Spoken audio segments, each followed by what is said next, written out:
ربانی house کی سبھی لائٹیں آف ہو چکی تھی۔ دن میں اتنا خوبصورت نظر آنے والا یہ ربانی ہاؤس رات کی تاریکی میں بالکل کنڈر نما دکھائی دے رہا تھا۔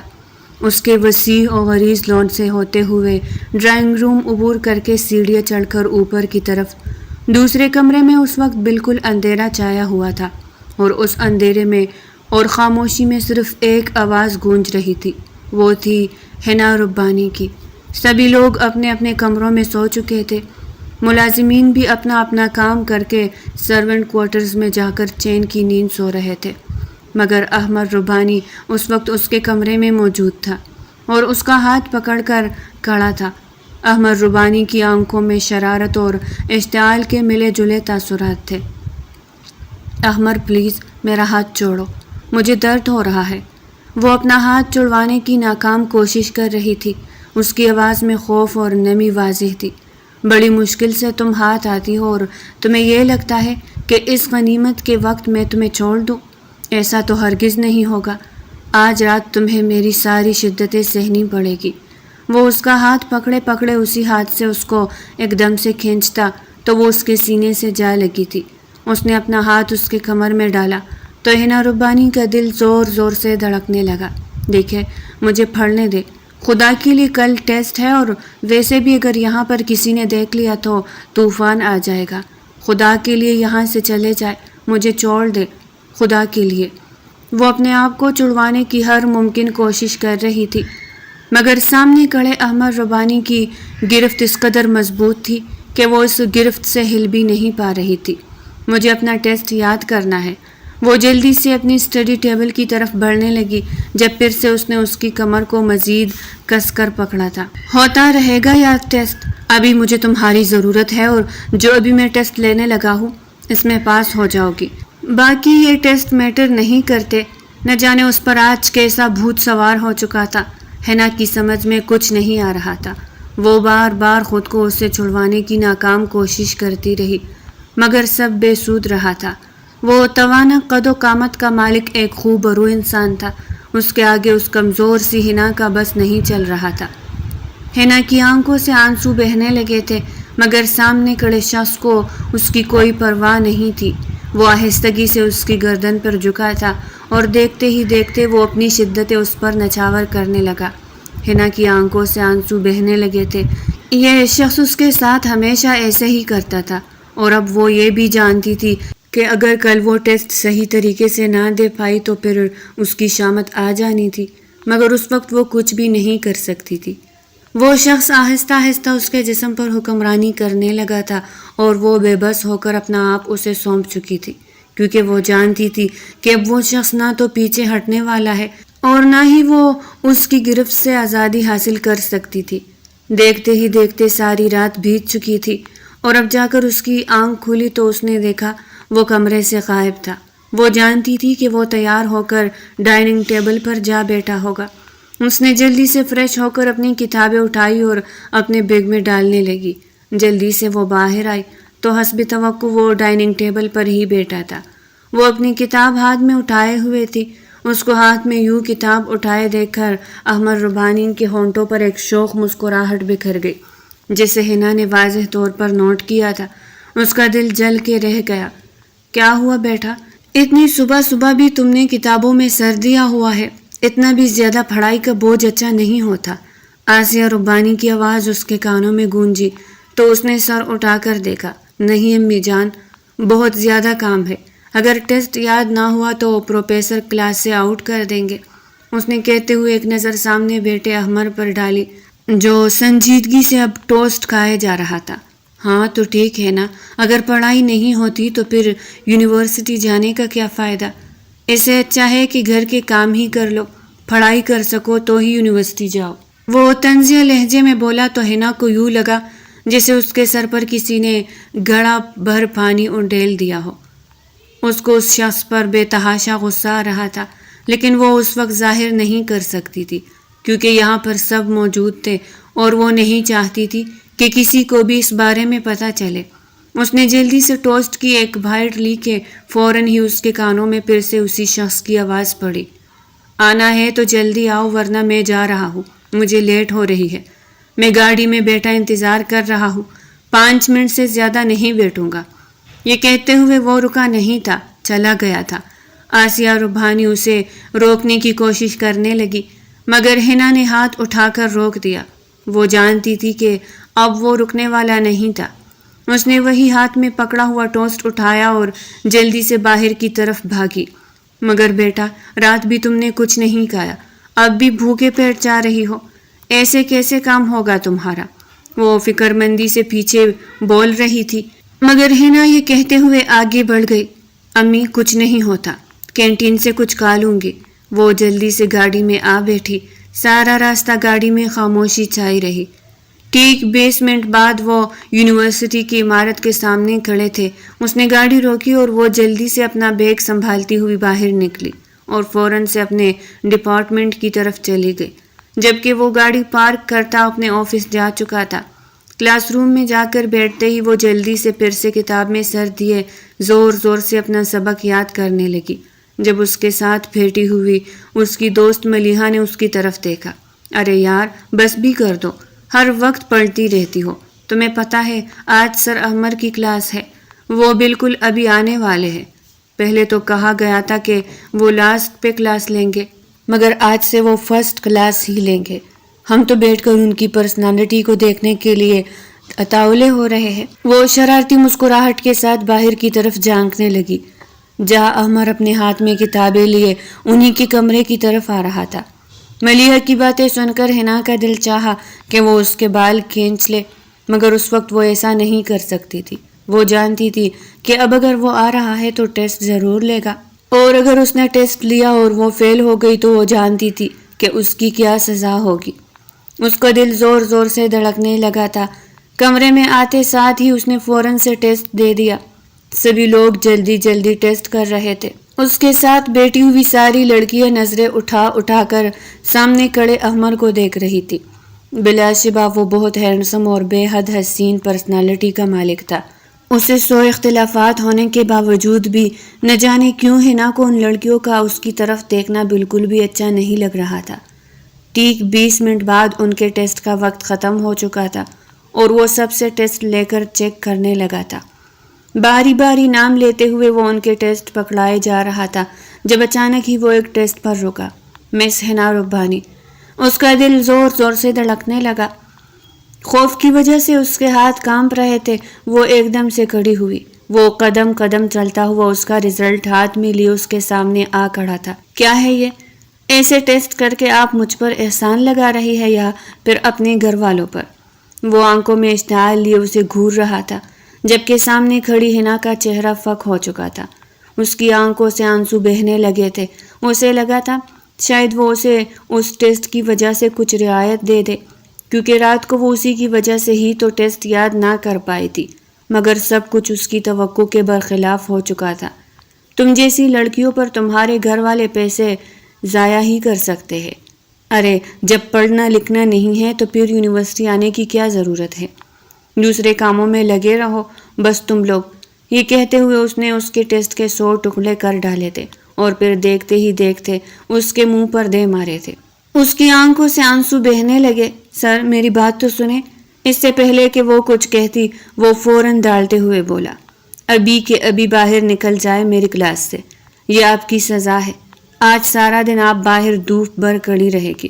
وہ اس کے آنسو کو اگنور کرتا ہوا اسے کمرے سے جانے کا کہہ رہا تھا، جبکہ وہ اس کی سزا پر ساکت ہو کر اسے دیکھنے لگی۔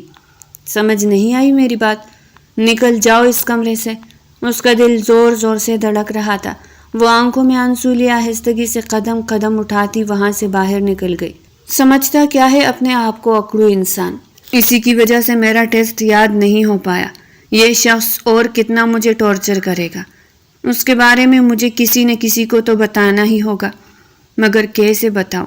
وہ جلدی کرتی ہوئی دھوپ والی اسی جگہ پر کھڑی ہوئی تھی جہاں پر احمر نے اسے اشارہ کیا تھا۔ وہ نم آنکھوں سے سامنے کلاس روم میں پڑھاتے ہوئے اس شخص کو دیکھ رہی تھی جو بنا غلطی کے اس کو حد سے زیادہ سزا دیے چلا جا رہا تھا۔ رات کو وہ اس کو اپنی شدتوں سے بحال کیے رکھتا تھا اور دن میں ہر چھوٹی سی چھوٹی بات پر اسے ٹارچر کر رکھتا تھا۔ کچھ سمجھ نہیں آتا تھا کہ وہ کیا کرے۔ اس کا دل اکتا چکا تھا۔ اس نے خاموشی سے اپنا سر جھکایا اور اپنی سزا تسلیم کر لی۔ اسے اپنی زندگی میں پیچھے ہونے والی ساری باتیں یاد آنے لگی۔ اس کے دماغ میں سب کچھ ایک فلم کی طرح چلنے لگا تھا۔ اس روز گھر میں خوشیاں ہی خوشیاں تھی۔ سب لوگ گھر میں رکھے گئے اس بڑے سے فنکشن کے لیے تیار ہو رہے تھے۔ وہ بھی اپنے کمرے میں تیار ہونے آئی تھی جب اچانک ہی بی جان اس کے کمرے میں آ گئی تھی۔ بی جان کو اپنے کمرے میں دیکھ کر وہ حیران ہوئی تھی۔ بی جان، اگر کوئی کام تھا تو آپ مجھے بلا لیتی۔ اس طرح سیڑھیاں چڑھ کر آنا آپ کے لیے مشکل ہوا ہوگا، ویسے بھی آپ کے گھٹنوں میں درد ہوتا ہے۔ وہ فکر مندی سے پوچھنے لگی تو بی جان نے مسکراتے ہوئے اس کے سر پر شفقت سے ہاتھ پھیرا اور پھر اس کے ماتھے پر بوسہ دیتے ہوئے بولی، ارے نہیں بیٹا، بہت ضروری کام تھا اس لیے تمہارے پاس آئی، اور ویسے بھی میرے پاس کوئی موجود نہیں تھا جسے میں تمہیں بلانے کے لیے بھیج دیتی۔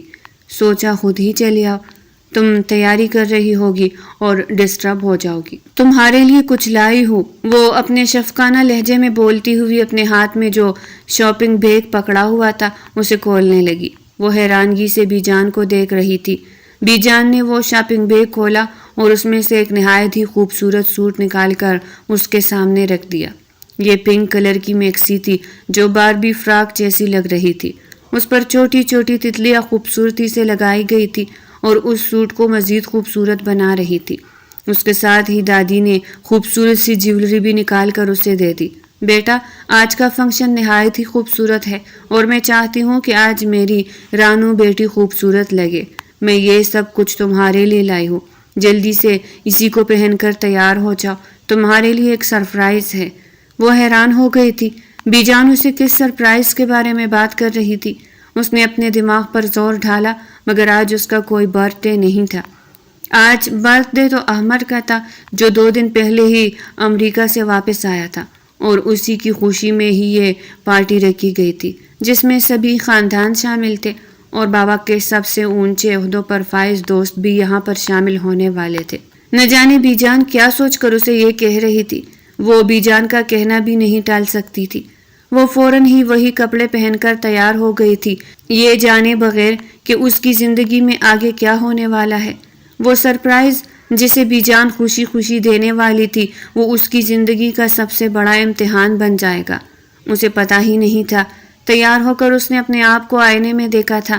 وہ اس قدر حسین لگ رہی تھی کہ یوں لگ رہا تھا جیسے آسمان سے کوئی پری اتر آئی ہو۔ یہ گلابی رنگ کی باربی فراک یوں لگ رہی تھی جیسے اس کی بارات کے لیے لائی گئی ہو، کیونکہ اس طرح کے آؤٹ فٹس اس نے اکثر لڑکیوں کو بارات والے دن پہنتے ہوئے دیکھا تھا۔ ایسی لڑکیاں جو امیجنیشن میں خود کو باربی تصور کرتی ہے۔ اس کے ساتھ جیولری، یہ کرسچن لوگوں کی شادی سے بالکل ملتا جلتا آؤٹ فٹ تھا۔ جلدی سے تیار ہوتے ہوئے وہ نیچے آئی تھی۔ سب لوگ جلدی جلدی تیاریوں میں مصروف تھے۔ باہر لون میں مہمان آنا شروع ہو گئے تھے۔ لون کو بے حد خوبصورتی سے سجایا گیا تھا۔ ہر طرف چھوٹے چھوٹے قمقمے اور بڑے بڑے بلب جلتے دکھائی دے رہے تھے۔ سب کچھ اتنا خوبصورت تھا کہ وہ حیران رہ گئی تھی۔ آج واقعی اسے اپنے اصلی زندگی میں سب کچھ پریوں کے دیس جیسا محسوس ہو رہا تھا۔ یہ اس کی زندگی کا وہ دور تھا جب وہ ہر چیز میں سے اپنی امیجنیشن والی زندگی نکال لیا کرتی تھی۔ اسے دھیرے دھیرے سمجھ آ رہا تھا کہ یہاں پر سب کچھ جیسے اسی کی پسند سے بنایا گیا تھا، مگر ایسا کیسے ہو سکتا تھا؟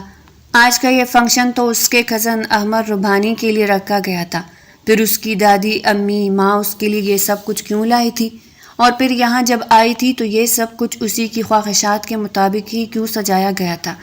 پھر اسے خیال آیا کہ گھر میں اتنا بڑا فنکشن ہے تو شاید سبھی لوگوں نے یہی سوچا ہوگا کہ سب کچھ بہت خوبصورت ہونا چاہیے۔ اس وجہ سے شاید شہر کے سب سے بڑے ڈیکوریٹر کو بلایا گیا تھا اور اس نے یہ سب کچھ ریگولیٹ کیا تھا۔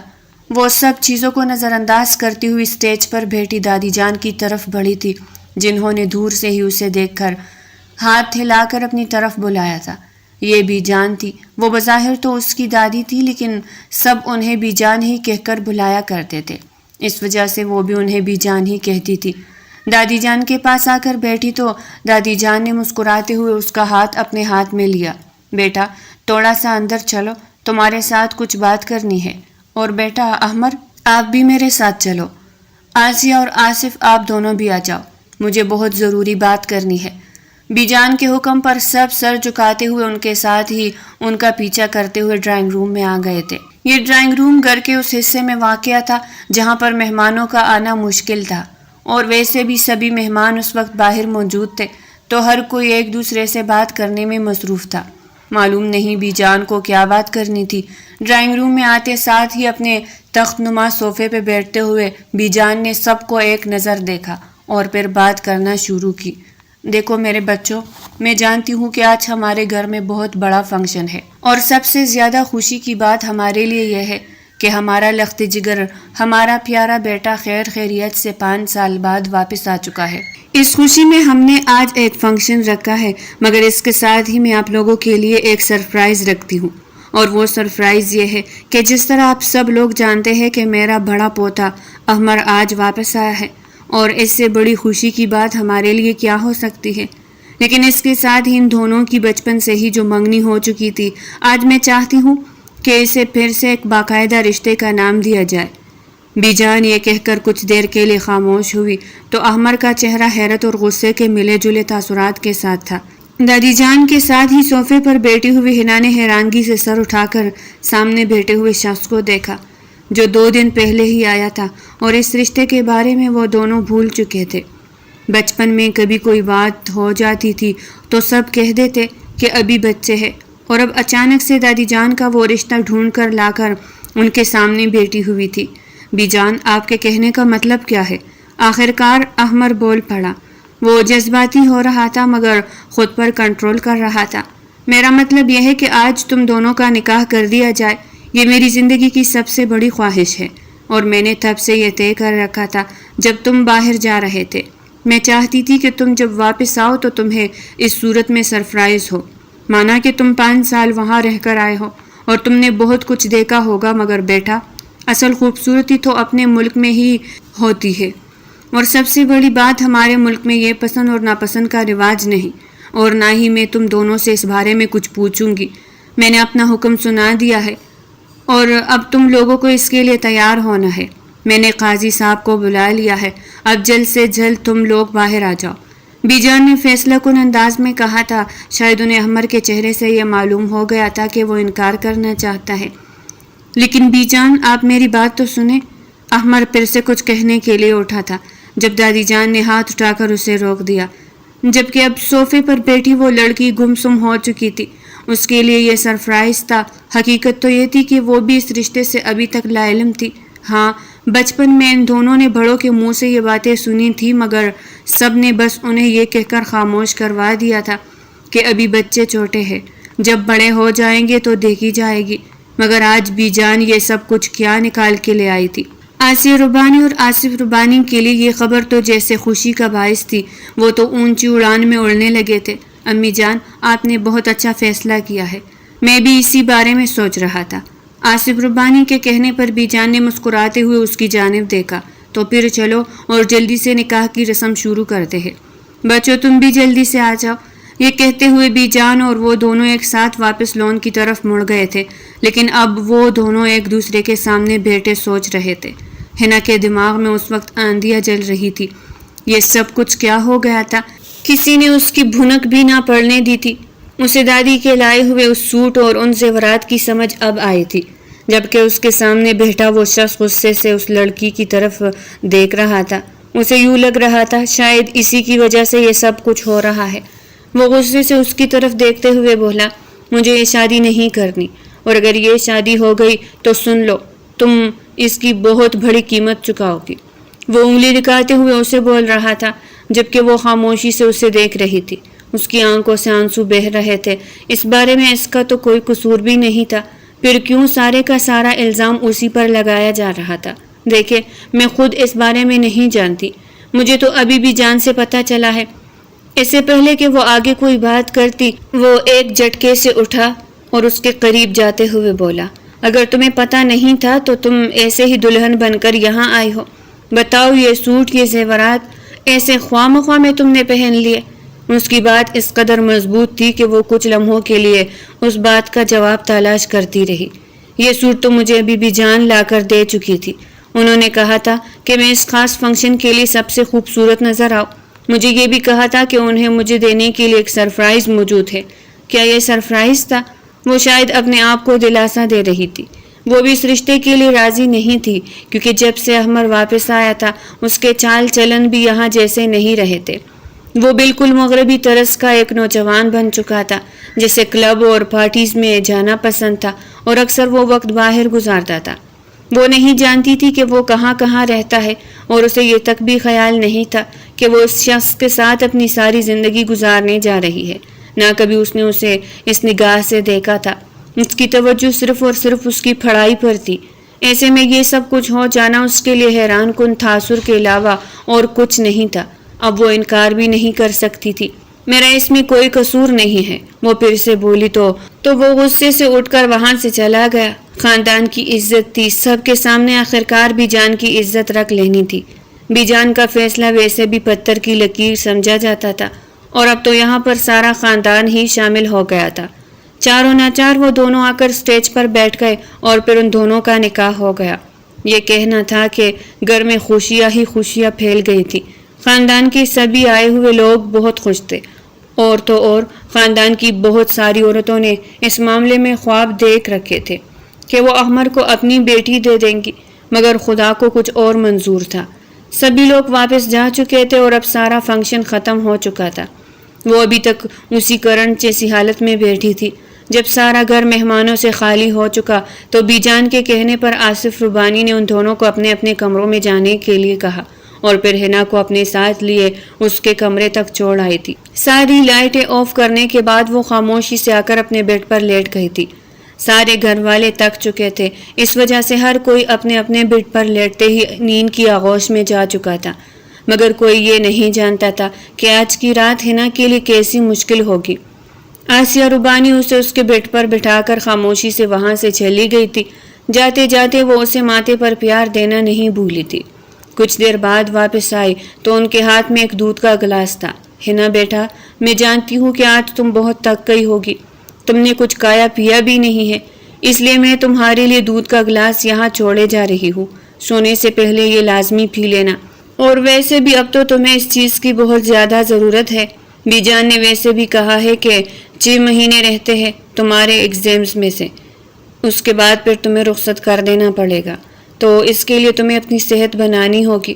تم تو کچھ کھاتی پیتی ہی نہیں ہو۔ شاباش، صبح میں تمہارے ٹیبل کے ساتھ یہ دودھ نہ دیکھوں۔ مسکراتے ہوئے کہتے ہوئے وہ واپس چلی گئی تھی۔ آہستہ آہستہ گھر کی ساری لائٹیں آف ہو چکی تھی، مگر اس کے کمرے کی لائٹ ابھی تک آن تھی۔ وہ اپنی ڈریسنگ ٹیبل کے سامنے بیٹھی اپنا صرافہ دیکھ رہی تھی۔ ابھی کچھ دیر پہلے تو وہ بس گھر کا ایک معمولی سا فنکشن سمجھ کر اس کے لیے تیار ہو رہی تھی، اور اب اس کے لیے اتنا بڑا فنکشن ہو گیا تھا، اسے کچھ سمجھ ہی نہیں آئی تھی۔ اوپر سے اس نے احمر کے ہونے والے وہ تاثرات دیکھے تھے جنہیں دیکھ کر وہ بہت ڈر چکی تھی۔ زندگی نے ایک لمحے میں اس کا فیصلہ کر دیا تھا، اسے اس شخص کے ساتھ زندگی گزارنی تھی۔ معلوم نہیں اس نے سالوں میں کیسے زندگی گزاری تھی، کیسے اس شخص نے دوسرے ملک رہ کر زندگی گزاری تھی، اس کی سوچ کیسی تھی، اس کے رہن سہن کے انداز کیسے تھے، وہ کچھ نہیں جانتی تھی۔ وہ تو بس یہ جانتی تھی کہ اس کا جو بھی ہم سفر ہو بالکل اس جیسا ہو، مگر ایسا نہیں ہوا تھا۔ اس کی آنکھوں سے آنسو بہہ رہے تھے، یہاں تک کہ اسے اس کی وہ باتیں یاد آ رہی تھی جب بی جان اور باقی سب لوگ اٹھ کر باہر جا چکے تھے اور وہ اس کے قریب آیا تھا۔ تمہاری وجہ سے میرا نکاح ہوا ہے، تمہاری وجہ سے یہ سب کچھ ہو رہا ہے۔ یوں لگ رہا تھا جیسے وہ اس سب کا ذمہ دار اسے ہی ٹھہرا رہا تھا، اور وہ یہ سب کچھ سوچ سوچ کر پاگل ہو رہی تھی۔ آہستگی سے اس نے اپنے بال کھولنا شروع کر دیے۔ آہستہ آہستہ جوڑا کھول چکی تھی اور جوڑے میں مقید اس کے بال ہولے ہولے آزاد ہو رہے تھے۔ اس کی پھنیں اس کے بالوں میں موجود تھی جو کہ نکل نہیں رہی تھی۔ بڑی مشکل سے نکالنے پر اس کے بہت سارے بال پاپ کے ساتھ نکل آئے تھے۔ اسے درد ہوا تھا مگر اس کی کوئی چیخ نہیں نکلی تھی، بس خاموش آنسو بہے چلے جا رہے تھے۔ زندگی کا اتنا بڑا فیصلہ ہونے کا دکھ اسے بہت زیادہ تھا۔ بی جان نے ایک بار بھی اسے اس بارے میں نہیں پوچھا تھا۔ آہستہ آہستہ اس نے اپنے کانوں میں پہنے جھمکے اتارنا شروع کیے، اور اس سے پہلے کہ وہ اپنے گلے سے ہار اتارتی، اس کے دروازے پر جیسے کسی نے ہاتھ لگایا تھا۔ وہ جلدی سے ہار اتار کر ڈریسنگ ٹیبل پر رکھتے ہوئے کھڑی ہو گئے اس کا دل زور زور سے دھڑکنے لگا تھا۔ اس نے باہر دیکھا، باہر کی بھی ساری لائٹیں آف ہو چکی تھی۔ دروازے کے اس طرف بھی صاف ظاہر تھا کہ ساری لائٹیں بند ہو چکی ہوگی، مگر اس وقت کون اس کے دروازے پر آیا تھا؟ اس کا دل زور زور سے دھڑکنے لگا تھا۔ پھر اسے خیال آیا کہیں ایسا نہ ہو کہ اس کی امی دودھ کا پوچھنے کے لیے واپس آئی ہو۔ کون؟ اس نے ڈرتے ڈرتے پوچھا تو باہر سے آواز مزید تیز ہو گئی تھی۔ دروازہ مسلسل بجایا جا رہا تھا مگر کوئی آواز نہیں دے رہا تھا۔ اب کی بار اسے ڈر لگنے لگا تھا۔ کون ہے؟ بتاؤ ورنہ ایسے میں دروازہ نہیں کھولوں گی۔ وہ دروازے کے قریب آ کڑی ہوئی تھی اور دروازے کے ہینڈل پر اس نے ہاتھ رکھ دیا تھا، مگر اگلے ہی لمحے اسے دھکا لگا اور وہ ایک لمحے میں ڈریسنگ ٹیبل کے سامنے پڑی کرسی پر جا لگی تھی۔ پیچھے مڑ کر دیکھا تو اس کے پیروں تلے سے زمین نکل گئی، کیونکہ اس وقت اس کے سامنے جو انسان کھڑا تھا وہ کوئی اور نہیں بلکہ احمد ربانی تھا۔ اس کے بال بکھرے ہوئے تھے اور وہ شیروانی جو اس نے پہن رکھی تھی وہ اب کہیں نہیں تھی۔ ایک چھوٹی سی شرٹ تھی جس کے ہاف بازو تھے اور اس کے شولڈر سے کہنیوں تک کے سارے بازو دکھائی دے رہے تھے۔ آپ؟ اس وقت وہ پیچھے ہٹی تھی۔ ہاں میں ہوں۔ اس وقت تم نے کیا سوچا؟ میں وہاں سے بھاگ لیتا رہوں گا اور تم یہاں پر بی جان کو اپنے ہاتھ میں لے کر اس سے شادی کر لو گی؟ بی جان تمہاری وجہ سے میری شادی کر رہی ہے اور وہ بھی تم سے۔ تمہیں میں نہیں چھوڑوں گا۔ وہ غصے سے اس کے قریب بڑھ رہا تھا۔ احمد، میں جانتی ہوں کہ یہ سب کچھ ٹھیک نہیں ہوا، لیکن جس طرح آپ سے نہیں پوچھا گیا اسی طرح مجھ سے بھی نہیں پوچھا گیا۔ میں نہیں جانتی کہ بی جان نے یہ فیصلہ کیوں لیا ہے۔ خدا کے لیے اب یہاں سے چلے جائے۔ وہ پیچھے کی طرف ہو رہی تھی مگر وہ بھی قدم اٹھاتا ہوا اس کے قریب آ رہا تھا۔ اس سے پہلے کہ وہ اس کے مزید قریب آتا وہ جلدی سے پیچھے بھاگنے لگی مگر دیوار کے ساتھ جا ٹکرائی تھی اور جب پیچھے مڑ کر دیکھا تو وہ اس کے قریب آ چکا تھا۔ اس کا ایک ہاتھ پیچھے دیوار پر ٹکا ہوا تھا جبکہ وہ آنکھوں میں غصہ لیے اس کی آنکھوں میں آنکھیں ڈال کر دیکھ رہا تھا۔ بہت چالاک ہو تم۔ میں بھی دیکھتا ہوں کہ تم کیسے اپنے منزل کو پہنچتی ہو۔ تمہیں شوق ہے نا پڑھائی کا؟ میں بھی دیکھتا ہوں کہ کیسے کرتی ہو تم پڑھائی۔ ان گھر والوں کو یہ بتانا ٹھیک رہے گا کہ بچوں کی مرضی کے خلاف اگر ان کی شادیاں کر دی جائے تو کیا ہوتا ہے، اس کے اندر تو کیا کیا نکل سکتا ہے۔ وہ اس کے چہرے کے قریب اپنا چہرہ لے گیا تھا اس قدر کہ وہ ڈر گئی تھی۔ اس کی آنکھوں سے آنسو بہہ رہے تھے مگر ایک لمحے میں وہ پیچھے ہٹا۔ آج تک کے لیے اتنا کافی ہے مگر تیار رہنا۔ یہ کہتا ہوا وہ وہاں سے پھر سے جا چکا تھا اور اس کی جان میں جان آئی تھی۔ اس کے جاتے ہی وہ لمبی لمبی سانس لینے لگی تھی۔ اسے لگا تھا کہ شاید وہ کمرے سے جا چکا ہے مگر ایسا نہیں ہوا تھا۔ وہ ابھی دروازے پر ہی کھڑا تھا، پھر سے پیچھے مڑا اور ایک لمحے میں اس کا ہاتھ پکڑ لیا۔ اس کے ہاتھوں میں پہنی ہوئی چوڑیاں ٹوٹ کر بکھرنے لگی تھی۔ اس کے ہاتھ کی گرفت اس قدر مضبوط تھی کہ وہ ہاتھ بھی نہیں چھڑا پا رہی تھی۔ احمد، خدا کے لیے مجھے چھوڑے، میرا اس میں کوئی قصور نہیں ہے۔ میں تمہیں بتانے کے لیے صرف رکا ہوں کہ جس طرح تمہاری یہ چوڑیاں ریزہ ریزہ کر سکتا ہوں نا، اسی طرح تمہارے نصیب، تمہارے خواب، سب کچھ ریزہ ریزہ کر سکتا ہوں، اور گھر والوں کو بھی۔ یاد رکھنا، زیادہ میرے قریب آنے کی ضرورت نہیں۔ یہ کہتے ہوئے اس نے جھٹکے سے اس کا ہاتھ چھوڑا تو وہ تلملا کر رہ گئی۔ اس کی کھلائی میں چوڑیاں لگنے کی وجہ سے خون بہہ رہا تھا۔ اس کی آنکھیں آنسو سے تر ہو رہی تھی۔ خدا نے یہ کیسا انسان اس کے پھلے باندھ دیا تھا۔ وہ گھر والوں سے بھی کچھ نہیں کہہ سکتی تھی اور اس شخص کو بھی نہیں سمجھا سکتی تھی۔ اس نے بس اپنے آپ کو قسمت کے حوالے کرنا ہی بہتر سمجھا تھا۔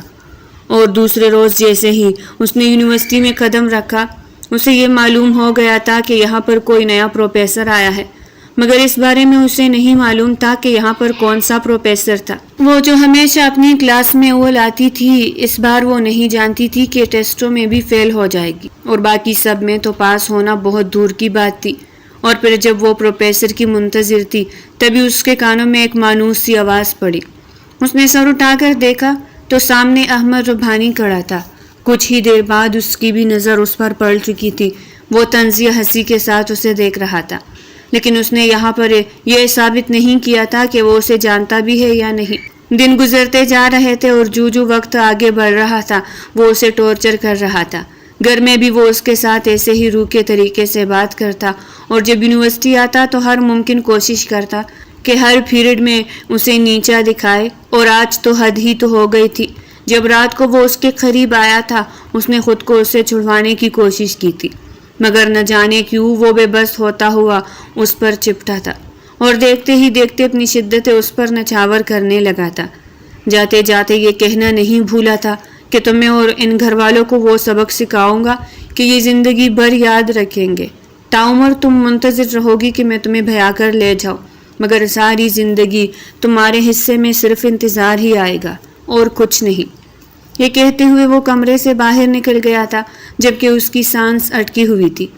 اس روز بھی وہ ٹیسٹ یاد نہ کر سکی تھی، دوسرے روز پھر سے وہ ٹیسٹ میں فیل ہو گئی اور اس نے یہی کہا تھا کہ اگر اس بار بھی وہ فیل ہوئی تو اسے باہر دھوپ میں کھڑا رہنا ہوگا، اور آج پھر سے اس نے رات کو اس کی شدتیں سہی تھی۔ آج کی رات تو ساری رات اس نے اسے سونے نہ دیا تھا، نہ ہی پڑھائی کرنے دی تھی، اور اب جب اس کا ٹیسٹ خراب ہوا تھا تو اسے باہر دھوپ میں کھڑا کر دیا تھا، یہ جانتے ہوئے بھی کہ باہر دھوپ بہت زوروں کی تھی۔ جب پنکھے اور اے سی کے سامنے بیٹھنے کے باوجود بھی لوگوں کا پسینہ نہیں تھم رہا تھا تو دھوپ میں کھڑے ہوئے انسان کا کیا حال ہوگا؟ اور وہ یہ بھی جانتا تھا کہ وہ کافی دن سے کمزور اور بیمار ہے، نہ وہ کھانا کھا رہی تھی، سب کچھ جانتا تھا، مگر اس کے باوجود بھی نہ جانے کیوں سے اس لڑکی کو ستانے میں مزہ آ رہا تھا۔ وہ اسے دھوپ میں کھڑا کر کے اس سے بالکل انجان ہو چکا تھا، لیکن اس کی حالت غیر ہو رہی تھی۔ اسے چکر آنے لگے اور دیکھتے ہی دیکھتے اس کی آنکھوں کے سامنے اندھیرا چھانے لگا، اور کب وہ بے ہوش ہو کر گر پڑی اسے کچھ پتہ نہ چلا۔ لیکن گرتے ہوئے اس نے ایک بار آنکھیں کھولی تو سامنے سے 2 قدموں کو اپنی طرف آتے ہوئے دیکھا۔ وہ قدم تیزی سے اس کی جانب بڑھ رہے تھے، قدموں کی چاپ اسے سنائی دے رہی تھی مگر اسے اب کچھ دکھائی نہیں دے رہا تھا۔ دیکھتے ہی دیکھتے سب کچھ دھندلانے لگا اور اس کی آنکھیں بند ہو گئی۔ اس کی آنکھ کھلی تو وہ ہسپتال کے سبز رنگ کے بستر پر تھی، اس کے اوپر ایک سبز رنگ کی چادر ڈھلی ہوئی تھی۔ اس نے آنکھیں کھولی، ہلکا ہلکا دھندلا سا سب کچھ دکھائی دینے لگا۔ وہ آنکھیں بار بار چپکاتی رہی اور پھر دیکھتے ہی دیکھتے منظر سامنے واضح ہونے لگا۔ کمرے میں نیم روشنی تھی، شاید زیرو بلب کے جلنے کی وجہ سے مکمل اندھیرا ختم ہو چکا تھا، لیکن ابھی بھی ہلکی ہلکی روشنی نے اندھیرے کو روکے رکھا تھا۔ اس کے منہ سے بس یہی الفاظ نکل رہے تھے، احمر میری اس میں کوئی غلطی نہیں ہے، پلیز مجھے معاف کر دے۔ تبھی اسے احساس ہوا کہ کوئی اس کے قریب بیٹھا ہے۔ اس نے اپنے ارد گرد دیکھا، کمرہ سارا خالی تھا، مگر نہ جانے کیوں اسے اپنے ایک ہاتھ پر کسی کے ہاتھ لگنے کا احساس ہوا تھا۔ آنکھیں پوری طرح سے نہیں کھلی تھی، بس ہلکی سی کھلتی اور پھر سے بند ہو جاتی تھی۔ اب پھر سے اس کی آنکھ ہلکی سی کھلی تو اس نے اپنے بھائی ہاتھ کی جانب دیکھا، کسی کا ہاتھ آہستہ سے اس کے ہاتھ کو دبا رہا تھا۔ اس نے پوری کوشش کر کے جب دیکھا تو سامنے کوئی اور نہیں بلکہ احمد ربانی بیٹھا تھا۔ اب کیسی ہے تمہاری طبیعت؟ وہ ایک جھٹکے سے اٹھی، اسے پھر سے اس کی وہ ساری باتیں یاد آئی تھی جو پچھلے کچھ روز سے ہو رہی تھی۔ اس نے ایک جھٹکے سے اپنا ہاتھ اس کے ہاتھ سے کھینچ لیا۔ میں جانتی ہوں کہ آپ اس رشتے سے راضی نہیں ہیں، تو پھر بار بار اس سب کی سزا صرف آپ مجھے کیوں دے رہے ہیں؟ یہ سب کچھ میری وجہ سے نہیں ہوا، یہ سب کچھ بھی جان کے کہنے کی وجہ سے ہوا ہے، اور اب جو کچھ میرے ساتھ پچھلے کچھ دنوں سے آپ نے کیا ہے اس کے بعد اب میں اسی نتیجے پر پہنچی ہوں کہ میں اب بھی جان سے اس بارے میں بات کروں گی۔ آپ کو اب مجھے ٹارچر کرنے کی ضرورت نہیں ہے۔ میں جا کر بھی جان سے کہہ دوں گی کہ میں آپ کو پسند نہیں کرتی بلکہ میں کسی اور کو پسند کرتی ہوں۔ آپ پلیز جائے اور امی بابا کو بھلا دے، میں ان سے بات کرنا چاہتی ہوں۔ وہ اس کی طرف دیکھ بھی نہیں رہی تھی، اس کی یہ باتیں سن کر وہ حیران رہ گیا تھا۔ وہ ایک لمحے میں اٹھا اور کمرے کے بلب آن کر دیے۔ اچانک روشنی ہونے کی وجہ سے ہنا کی آنکھیں بند ہو گئی تھی، مگر کچھ دیر بعد اس نے پھر سے آنکھیں کھولی۔ اس کے باوجود بھی اس نے احمد کی طرف نہ دیکھا تھا۔ دیکھو میری بات سنو۔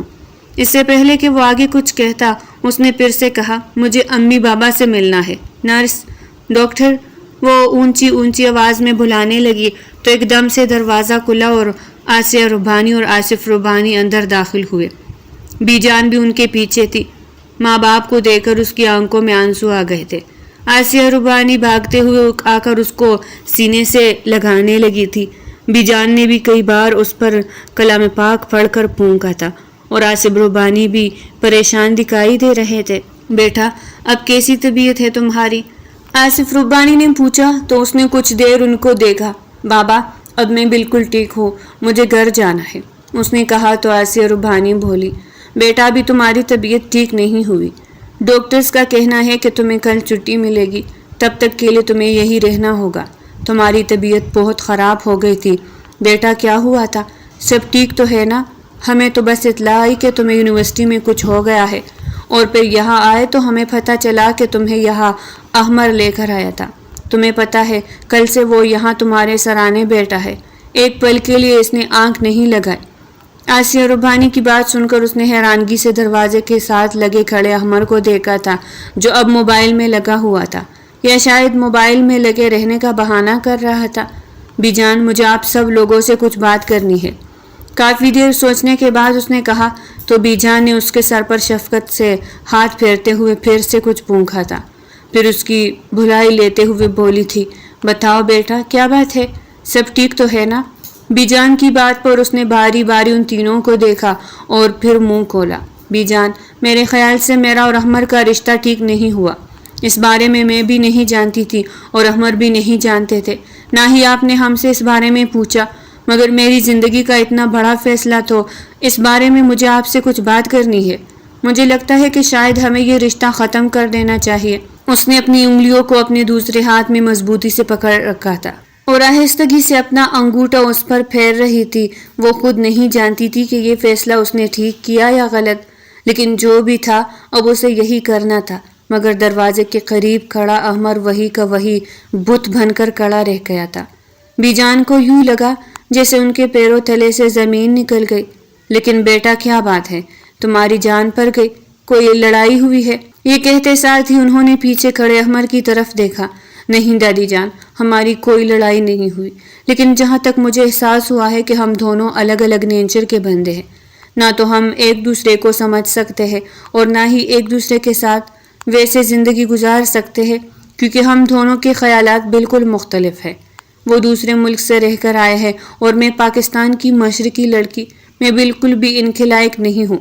ان کے شایع نشان کسی لڑکی کو ہونا چاہیے، وہ جسے پسند کرتے ہیں وہ ان سے شادی کر لے، اور میں بھی جب اپنی پڑھائی مکمل کر لوں گی اس کے بعد ہی شادی کروں گی۔ یہ کہتے ہی اس نے بات ختم کی تو احمر نے ایک جھٹکے سے اس کی طرف دیکھا، مانا کہ وہ کچھ دنوں سے اسے بہت ٹارچر کر رہا تھا، مگر کل جب سے اس کی طبیعت خراب ہوئی تھی تب سے احمر سکون سے سو نہیں پایا تھا۔ کب سے وہ یہاں پر بیٹھا تھا، بس اس کے ہوش میں آنے کا انتظار کر رہا تھا۔ ڈاکٹر نے کہا تھا کہ جس قدر اس کی حالت خراب ہوئی ہے ان کو برین ڈیمیج بھی ہو سکتا تھا، لیکن خدا نے سب کچھ بہتر کیا۔ اسے اس وقت یہ احساس ہوا تھا کہ شاید وہ اس لڑکی کو ٹارچر ایسے ہی کر رہا تھا، وہ اسے پسند کرنے لگا تھا۔ اس کے چلے جانے سے اس کے چہرے سے ہنسی غائب ہو چکی تھی۔ اگر وہ ساری زندگی کے لیے اس کی زندگی سے چلی گئی تو کیا ہوگا؟ آصف ربانی نے بھی حیرانگی سے اپنی بیٹی کی جانب دیکھا۔ دیکھو بیٹا، ابھی تمہاری طبیعت خراب ہے، ہم گھر چلتے ہیں تو وہاں پہنچ کر بات کرتے ہیں۔ ڈاکٹر نے ابھی تمہیں اتنا زیادہ بولنے اور سوچنے سے منع کیا ہے۔ بی جان، میرے خیال سے ہمیں یہاں سے چلنا چاہیے، ویسے بھی اب نرس آتی ہی ہوگی، اس نے انجیکشن وغیرہ لگانا ہے۔ وہ انہیں روکنے کی کوشش کرنے لگی مگر وہ تینوں نہ رکے تھے۔ وہ اب بھی دروازے کے پاس کھڑا تھا اور یک ٹک اپنے سامنے بیٹھی اس لڑکی کو دیکھ رہا تھا جو پچھلے کچھ دنوں سے اسے زہر لگ رہی تھی، مگر کل سے وہ اس کی زندگی کی دعائیں کر رہا تھا، لیکن اس نے ایک بار بھی اس کی طرف نہیں دیکھا تھا۔ وہ قدم قدم چلتا ہوا اس کے قریب آیا اور اس کے پاس ہی بیڈ پر بیٹھ گیا۔